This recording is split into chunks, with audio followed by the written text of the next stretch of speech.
Thank you so much for remembering me with the fruit basket and all the tangerines and stuff. I lost my cat last year, so I understand the grieving process.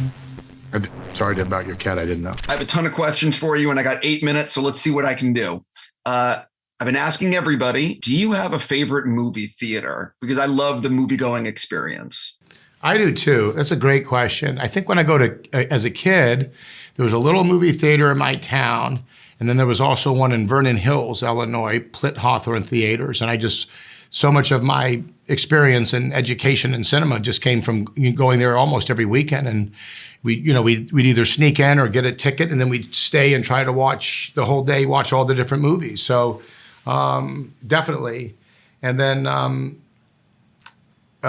in Los Angeles, back when I was younger, the New Beverly Theater was a theater we would always go to and watch double features and get to see movies in the cinema that were older movies. That was great. The Cinerama Dome sometimes would screen The Wild Bunch, and that was fun to get to see a classic movie like that on the big screen and get to share that experience with an audience. What happened with Zoller's The Bookie and the Bruiser? We're still going to do it. It's just been scheduling. So there's some new cast on board, and I think we're eyeing to do it next year.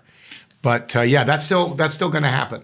Yeah, I need that one to happen. So yes, please me make too. that happen. Me too. I love Z. Jumping into this film, I have to ask the most important question. I'm watching this yesterday. I'm looking at all the amazing food. How much weight did you put on making this movie? Because everything looked amazing. It did. I kind of went with the character that I was cooking and doing that. It was hard. There was such great food every day and so much care being made into making it. It was just an abundance of it. And when I watched the movie, I'm the same way. Stephen did a great job of presenting the dishes and the food and also the connection with family. So it definitely makes me hungry when I watch it. Yeah. Do you have, this is going to be as personal as I get. Do you have a favorite food to cook? To cook? Gosh, I'm kind of simple when it comes to cooking. I like to make a nice sandwich, usually is what I make, but toast the bread and put the stuff on it that I like. I did do a cooking thing recently with my kids where we made pizza and pasta, and that was fun.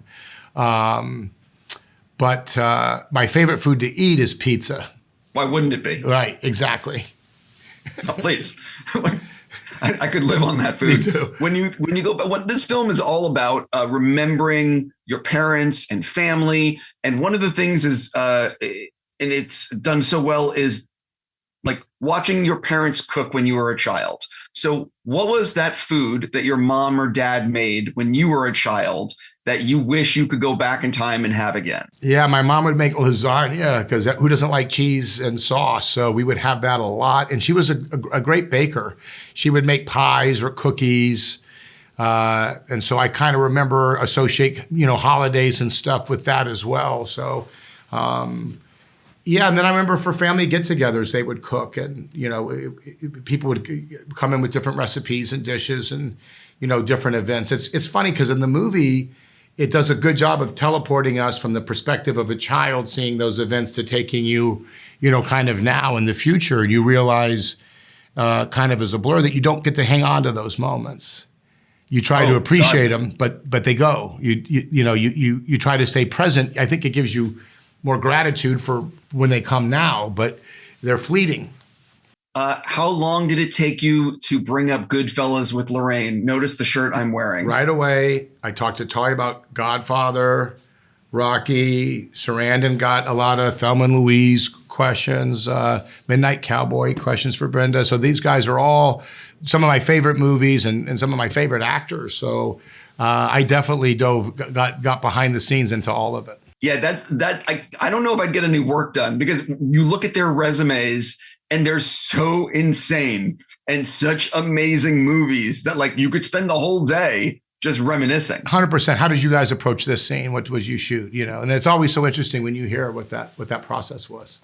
But it's also, I would imagine for you, it's a completely different perspective as an actor that has worked on so many different projects. You have that inside knowledge that like they're going to talk to you in a different way than maybe they would talk to me.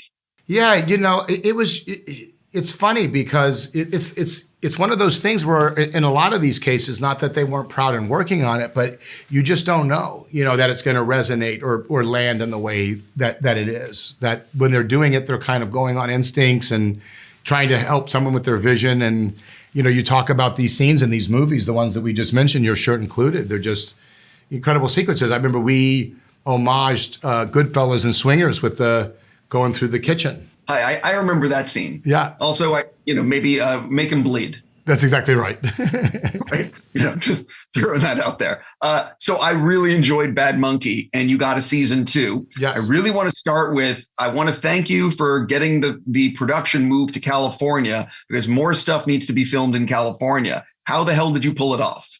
Well, Florida is such an iconic part of that story that we're still going to shoot the exteriors and a lot of that stuff in Florida where it takes place. But a lot of the interiors and stuff we're going to be able to do in California. Bill, who runs the show, lives there. We both have kids. And it's true what you're saying. I remember when we made the movie we shot in LA and New York, and we put an American flag on the movie at the end, saying this was shot in the United States. We were wanting to shoot in kind of these places in our backyard. And you're right. It's a strange time where you live in California. There was a time we would go and make things there, and now it happens less and less. So it's terrific to be able to shoot, because there's so many great, as you know, these movies, these TV shows are really only as good as all of the technicians that work on the movie and all these departments. And there's some unbelievable crews in California and people that are tremendous at what they do. And so it's nice to be able to shoot there. Also, if you're filming in California, you're going to be able to get a lot of actors who also want to work from home, who might do roles because you're telling them you can sleep in your own bed. That's true. Yeah, that's definitely true. It's just, it's an art form that was unique to that area that is not being done as often. That's hard to see. Of my age and growing up there, it was in the water. It's what we did. So it's definitely nice to be able to be there and to work. My last question for you. What can you tease fans of the show about season 2? Like, have you started filming? Like, what do you want to tell people? We will start filming this year. I think they have the outline for the first 4 episodes. Don't want to give away too much because we kind of left it in a great place to see where a lot of different things go. But I think that the what Bill has as far as what's going on is super, super fun and interesting, and a really great next step for the characters. Cool. I'll leave it there and just say congrats on this. Always great talking with you. Have a great day. You're terrific, Steve. Great to see you always, dude.